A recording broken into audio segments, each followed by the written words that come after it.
Welcome to another episode of the Investors Gate podcast. As always, I'm your host, Austin Denoche, and in today's episode, I'll be discussing all the different layers of money. While the various forms of money in the economy function in roughly the same way in terms of their value, they are not equals. So this podcast will hopefully explain how and why the different forms of money aren't the same and why that should matter to you. So, without further delay, let's get into it.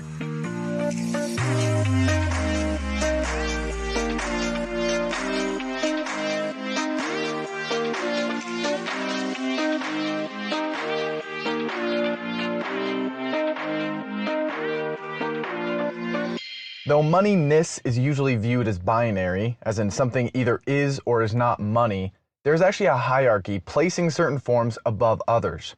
Right. This hierarchy is often referred to as the layers of money, with each subsequent layer being a slightly lesser version of money. The reason they are slightly lesser versions is that each subsequent layer is a derivative of the layer of money before it. Totally. In other words, a lower layer money is a claim on the layer before it, not the ultimate form of money at the top of the hierarchy. Normally, using and holding lesser versions of money isn't a problem, which is why most people don't need to understand the relevance of all the different layers of money. But the distinction between layers becomes very important in more economically troubling times, especially when liquidity, money, grows scarce. If you aren't holding the purest form of money, you are moving further out onto the risk curve with every deviation from it.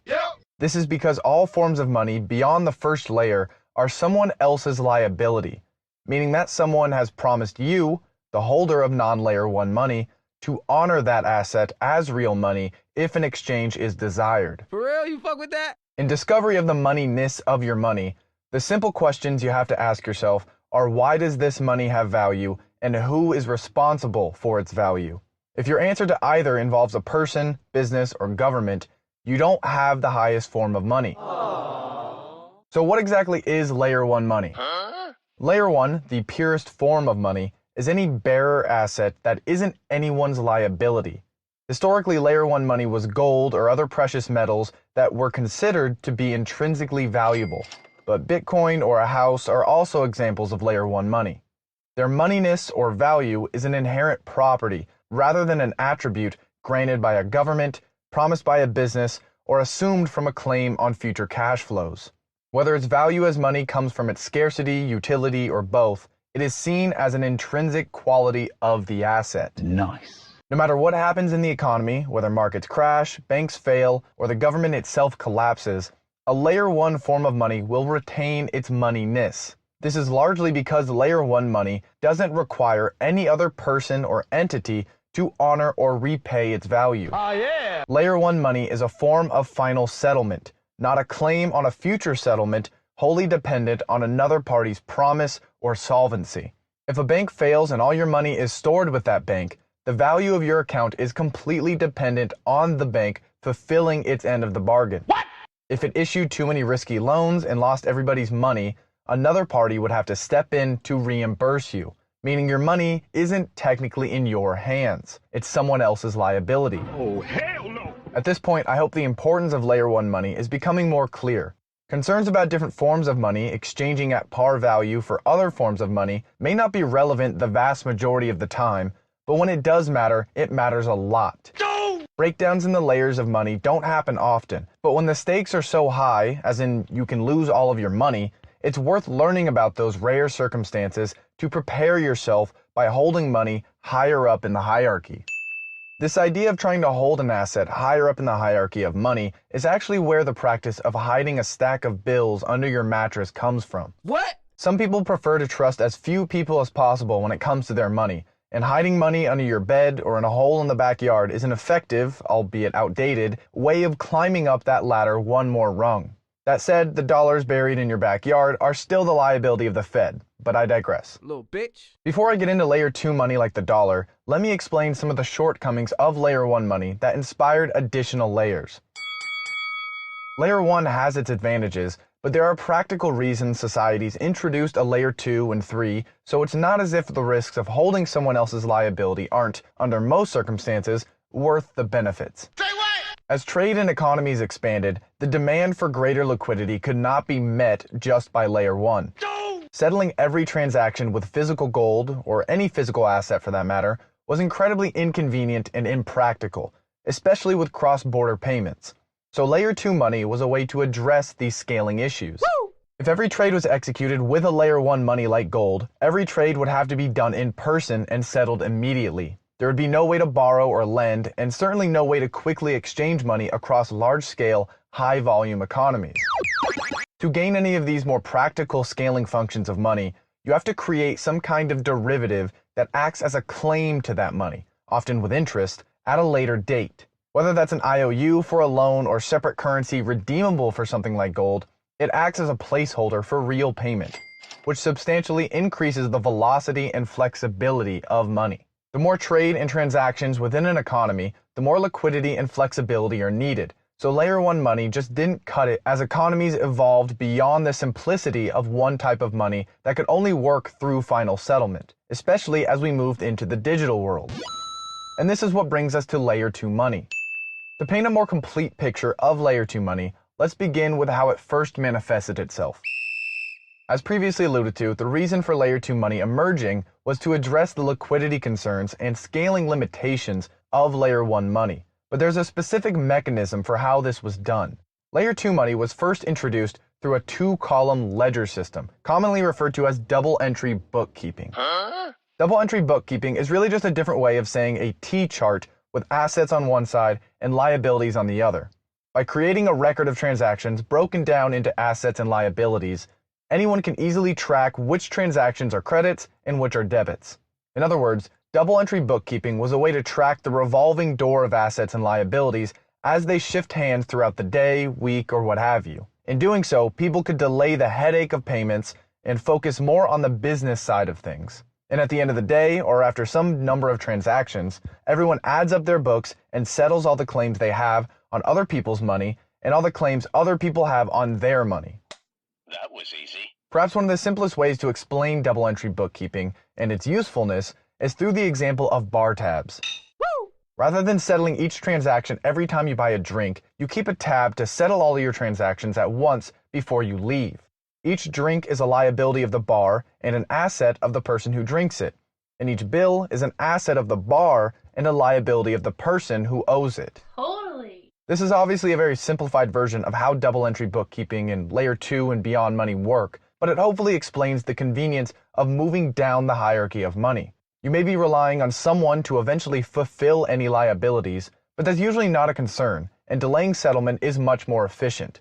Because there only has to be one actual settlement at the end of the day or series of transactions, rather than multiple or even thousands of settlements for each transaction, postponing final settlement allows businesses and economies to function much more smoothly. Yeah, baby! Yeah.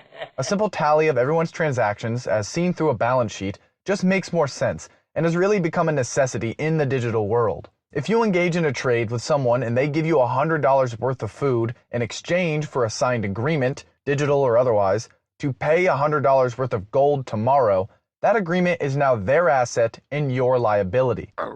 In fact, that piece of paper is technically worth $100 because it is a claim on $100 worth of gold. And depending on the circumstances of the economy, that claim could even be exchangeable as money throughout the economy. If that agreement has value because it's a claim on your real money, the person you gave it to could use it to buy something else, and whoever accepted it would now have a claim on your money. Damn! The fungibility of Layer 2 money isn't always a guarantee, but as long as the two parties making the exchange agree on its value, and the third party guaranteeing its value will honor it regardless of who ends up claiming the final settlement, it can function as any other form of money in the economy. Not crazy. Note, however, that the first layer of money still plays an essential role in monetary systems, as final settlement is eventually necessary. But a second layer offers more convenient and scalable ways of keeping tabs on trade and transactions more broadly. Layer 2 money, then, was simply a way to accommodate the ever-increasing velocity of money in large-scale economies. In essence, Layer 2 money is just a placeholder for real money until final settlement can take place. With that out of the way, let's get into the most important Layer 2 money, the dollar. Oh, yeah! Decades ago, when the world was on the gold standard, the dollar was established as the premier Layer 2 money. Gold was the pristine asset of the world, but it was a difficult asset to transact with. So people used dollars all throughout the economy with the option to redeem those dollars for gold whenever they wanted to. At which point final settlement from Layer 2, the dollar, to Layer 1, gold, would take place. All throughout the gold standard, there was no disagreement that dollars were a Layer 2 money. But since the dollar convertibility to gold was suspended, many would argue dollars, and treasuries more specifically, became the de facto Layer 1 money of the world. Nice. While this is a reasonable assertion, the dollar remains a liability of the Fed, so it seems more appropriate to continue calling it a Layer 2 money. Little bitch. The Fed is probably the least risky counterparty, but it still has the potential to default on its promise to fulfill the value of anyone's dollars. If, for example, the government collapsed and its military fell apart, the dollar's value as money would be seriously brought into question. Again, highly unlikely, but that small risk technically makes the dollar a Layer 2 money. What about all the other fiat currencies, you ask? Yeah, man. Well, they are more or less in the same camp as the dollar as Layer 2 forms of money. During the gold standard, every other fiat currency was redeemable for dollars. So they were actually Layer 3 money. But now other fiat currencies are just liabilities of each respective government. There's a good argument to be made that other fiat currencies are ostensibly still Layer 3s to the dollar, but each currency's value rests on the solvency of its government and that government's ability to print or finance its liabilities when necessary. Totally. The notion of money printing might be confusing in the context of the layers of money, so keep in mind the value that is backing the dollar or other fiat currencies is the military or financial stability of each government, not the ability to print currency. Hypothetically speaking, any person or business could build a money printer to print their own currency, which would be a liability they owe to currency holders, just like a government. But nobody would trust it as money without some amount of assets like taxes, land, or military might backing it. You're a fucking idiot. Fiat currencies, then, are just a claim on the economic and military power of their issuers. Huh? If the currency issuer's economy and/or military collapsed, the reality of its fiat currency as Layer 2 money would become abundantly clear. Now, before I move on to additional Layer 2, 3, and beyond money, let me discuss another form of fiat currency with its own distinct characteristics. By now, most people have probably at least heard of the term CBDC, a central bank digital currency, but I think explaining it in the context of the different layers of money will paint a better picture of its role and significance. If a government issues a CBDC, a digital dollar if you will, they are essentially giving every currency holder an account with the Fed. In other words, the Fed eliminates the middleman and becomes everyone's bank. A CBDC then can be thought of as a more streamlined way of implementing FDIC insurance, which I'll discuss later, by moving Layer 3 bank deposits to a Layer 2 liability of the Fed. Only this time, there wouldn't be an insurance cap or intermediary like a bank to work through. Right. Much like cash, the value of a CBDC would live and die with the federal government. As long as the federal government is solvent and depositors, currency holders, have confidence in the government, those currency holders can have confidence in their money held as CBDC. Unlike cash, however, the government has full control over CBDCs. It can increase, decrease, freeze, move, or do anything else it wants to money held as CBDC because it's all just numbers on a computer screen rather than physical dollars in your wallet or safe. For real? You fuck with that? This could be said of money held with banks as well, but banks are private institutions and don't have the means or authority to dictate monetary policy, taxes, or other money-related laws the way the government does. Keeping that in mind, storing your money with the bank will avoid certain centralization concerns, but it's not quite as secure as money stored with the Fed.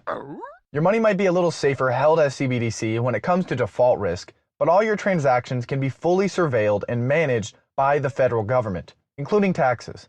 It could sound convenient to eliminate third parties and have the Fed manage your taxes directly, but CBDCs also give the Fed unprecedented powers when it comes to implementing fiscal and monetary policy.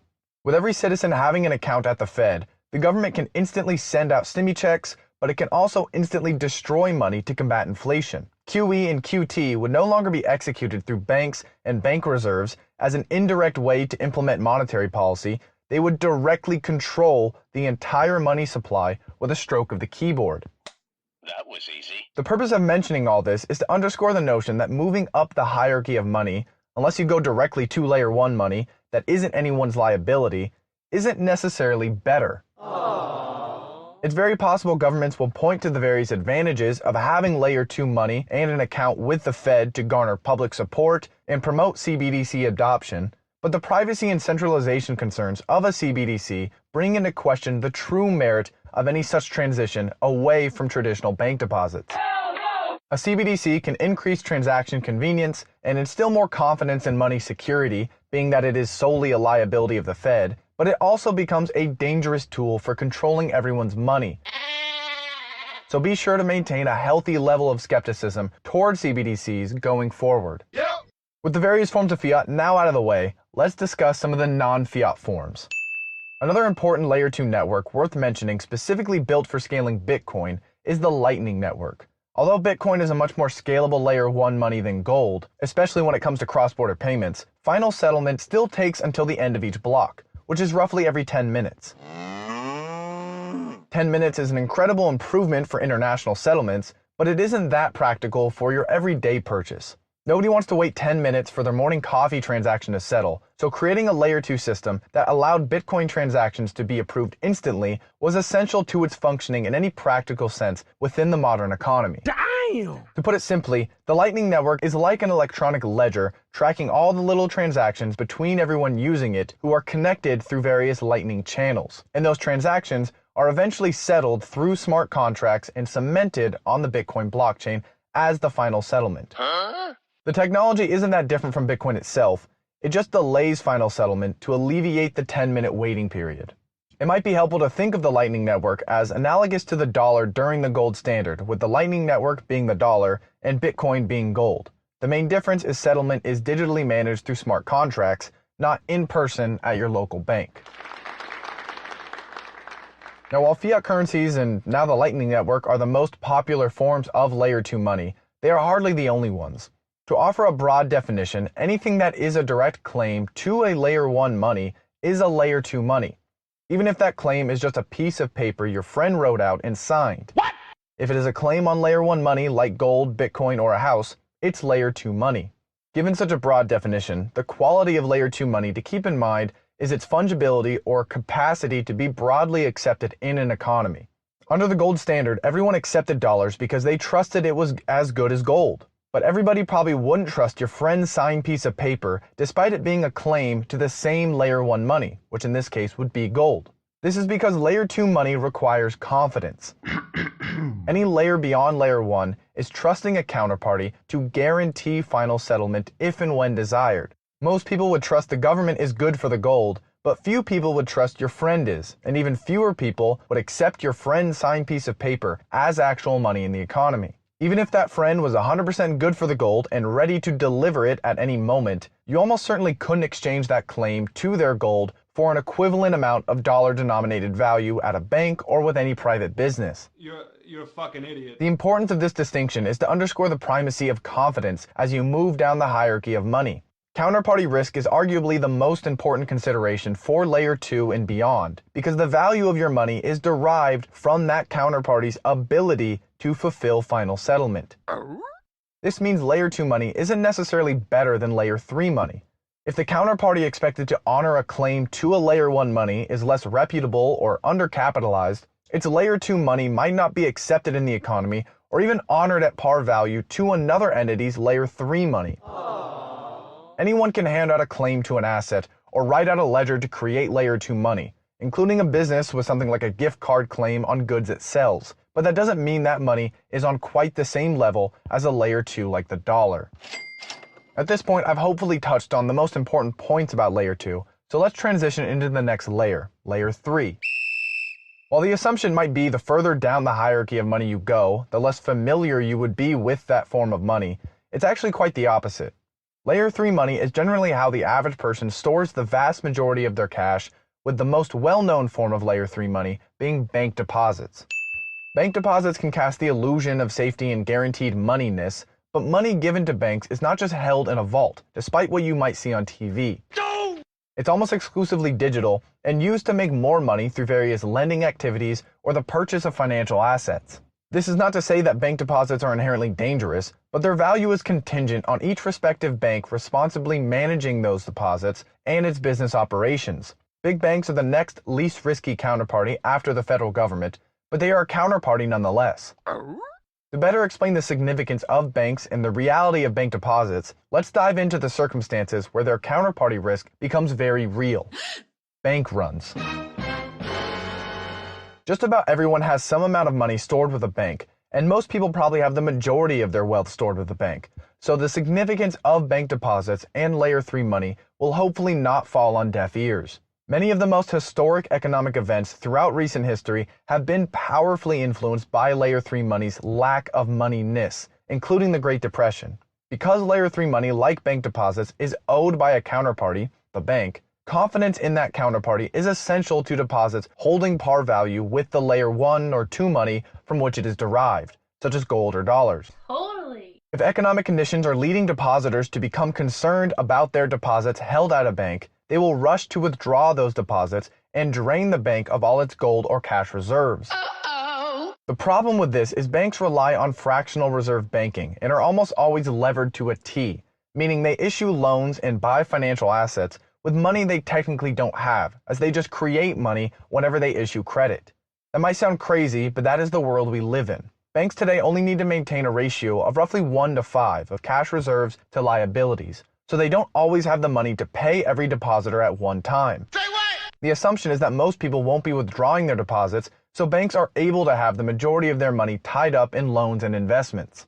However, if enough depositors go to withdraw their money all at once, a bank can be forced into default as it will be unable to meet all those liabilities.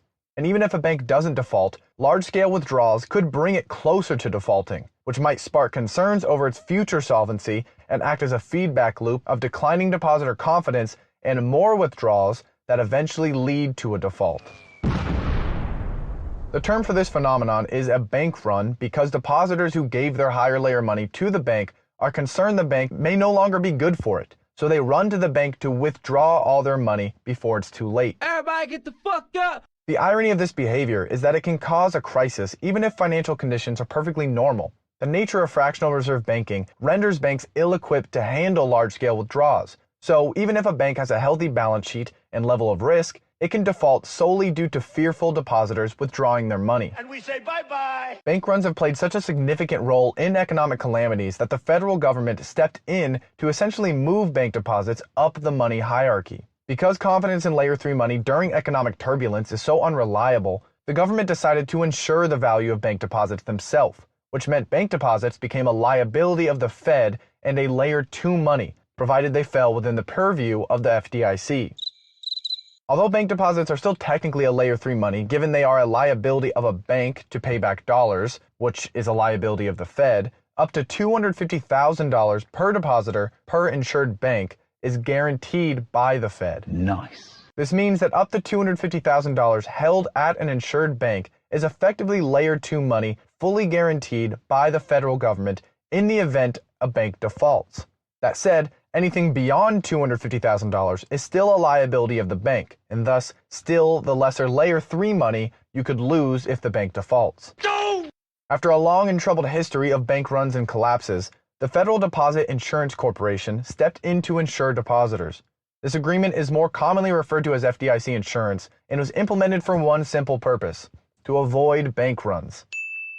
As long as depositors know their money held at the bank is guaranteed by the Fed, they have more confidence it won't disappear. More confidence means less fear of loss and less motivation to withdraw bank deposits. So FDIC insurance helps to keep banks solvent and depositors sleeping well at night. Speaking of trying to sleep well at night, let's now dive into where financial assets like stocks and bonds fall in the hierarchy of money. Without getting too much into the weeds, a stock is equity ownership of a company, and a bond is a debt obligation owed by a company. Both are claims on some future cash flow and growth, meaning they could be thought of as a type of Layer 3 or even Layer 4 money. In the case of a government bond where coupons and repayment are a liability of the Fed, and the bond is effectively the same type of money as the dollar, a bond would be a Layer 2 money, but corporate bonds are a different story. When you hold a stock or bond, it can serve as a claim to future dividends or coupons, which depend on a company's ability to pay those dividends or coupons via bank deposits it accumulates through business operations. So if bank deposits are layer 3, a claim on them would be a layer 4 money. Even if a company holds its cash reserves in the form of treasuries, the value of the stock and bond is based on a claim to those treasuries, which would make stocks and bonds a layer 3 money deriving their value from the layer 2 money, treasuries, the company holds. Right. However, stocks and bonds can also be a claim on actual assets a company owns. So there is an argument, especially for corporate bonds, that they are a layer 2 money. It all depends on what type of money is actually backing your stock or bond. If land, valuable machinery, gold, or some other layer 1 asset is backing your bond or stock value, it's fair to say it's layer 2 money. Companies with tons of debt will probably be closer to layer 3 or beyond because the value depends on a claim to its future cash flow, but other companies with little debt and lots of hard assets on their balance sheet could promise a claim to various layer 1 forms of money with their stocks or bonds. There's obviously counterparty risk in dealing with an individual company, so it won't ever be a layer 1 money, but their asset holdings and circumstances around their debt and cash generation are very important in determining the exact layer of money its stocks or bonds fall into. With that complicated mess out of the way, let's get into another one of the complicated layers of money: credit cards. Everyone is presumably familiar with credit cards, but likely unfamiliar with just how far down they are in the hierarchy of money. Credit card balances are an asset of credit card companies and a liability of the credit card holder. A credit card balance is a liability because it is a claim on the credit card holder's money, meaning the credit card company delays settlement when that credit card holder transacts, but then eventually redeems that liability for a higher layer money, the credit card holder's bank deposits. Because credit card balances can theoretically be paid off in different ways, I refrained from referring to it as a layer 4 money. But if they are a claim on the credit card holder's bank deposits, they would be a derivative of layer 3 money, which would technically make them a layer 4. That said, because of FDIC insurance, it would also be fair to call credit card balances a claim on layer 2 money. So go with whichever classification suits you. Okay. Regardless of what layer you believe it is, the good news is retail credit card balances are the credit card holder's liability, meaning the merchant is the one who has more to lose, as they run the risk of their borrowers, credit card holders, defaulting. When someone purchases something with a credit card, a company like Visa or MasterCard promises to pay the seller the specified amount, and then the credit card company, usually on a much later date, settles with the holder when their credit card bill is due. In fact, a lot of people never even fully settle with the credit card companies because they just pay the minimum balance and accumulate interest. You're a fucking idiot. Because dealing with quasi-layer 4 money and counterparties with significant chances of default is such a risky business, credit card merchants make sure to charge more than enough through interest to make up for any lost money. In a sense then, credit card holders who pay interest on their balances are subsidizing the borrowers who default. Not crazy. To be clear though, the real issue here is not the layer of money, it's the counterparty. The layers of money matter, but they matter because of the various counterparties involved. Going down the hierarchy adds different counterparties to the list, but any one counterparty can be far riskier than a series of counterparties. Alright, the last layer of money I wanted to touch on is money stored with crypto lending platforms. It's very common these days for people to chase yield on their crypto by depositing it with a lending platform like BlockFi or the now infamous Celsius, but that doesn't mean it's safe. What? Crypto lending platforms, or any platform holding your money for that matter, are effectively banks, which means any deposits they hold are their liabilities to their depositors. Unlike a bank, however, crypto lending platforms are not FDIC insured, so there is no federal government backstop guaranteeing the value of any deposits. Oh, hell no! This means money held with crypto lending platforms is entirely susceptible to the risks of default and bank runs and an unequivocal layer 3 or beyond money. It's certainly possible many crypto lending platforms are safe and pose no significant risk of losing your money, but it's important to know you are putting your confidence entirely into that company, not in a reputable bank with a long history of solvency or a government with a money printer. If you think the potential returns warrant the risk, that is your prerogative, but there is no telling what is going on in the back end of the business, which means there is no telling how safe your money is. Lending money to early stage companies can be quite lucrative, but always remember that most companies fail, and your life savings is probably not worth risking on a company that's only been around for a few years. Alright, let's wrap all this up. The truth is, Most of us need layer 2 and 3 money to function on a day-to-day basis, so it would be unrealistic to suggest a complete transition to layer 1 money. Bank deposits are more or less necessary for credit cards to work in any practical sense, and money beyond layer 1 is crucial for liquidity and large-scale economic activity to function the way modern society needs it to. For those reasons, the moral of this podcast is not to rid yourself of all forms of money that are liabilities. It's to understand the fundamental differences between the different layers of money so you can intelligently distribute your money according to the risks as you see them. Given the nature of the fiat-centered monetary system today, it will be difficult to completely clear yourself from holding a Fed liability, but that doesn't mean you can't meaningfully diversify yourself across the different layers of money. That could translate to you holding a considerable amount of gold or Bitcoin in addition to bank deposits, but it could also mean storing your wealth in other hard assets like a house that won't be severely affected by a bank run or economic calamity. The nominal value of layer 1 money might fluctuate, but your gold will still be gold and your house will still be a house, so their value will never fully disappear. It's the other layers of money that run the real risk of going to zero. When it comes to navigating those other layers of money, safely diversifying your risk could mean not storing all your money with one bank, all your stock in one company, or all your crypto with one lending platform. You won't be completely de-risked, but as I've mentioned, that's simply an unrealistic goal. The real goal is a healthy balance of risk and safety so you're able to reasonably make and use money in the modern economy, but you're also prepared to keep your money in the face of economic turmoil and uncertainty. How exactly to spread your wealth across the different layers of money and various financial assets is a question only you can answer. But having a deeper understanding of the risks and advantages of each form of money will leave you more equipped to tackle each layer and make a thoughtful financial plan. Alright, well that's all I have for you today. As always, I hope you learned something, I hope you enjoyed, and I wish you the best of luck.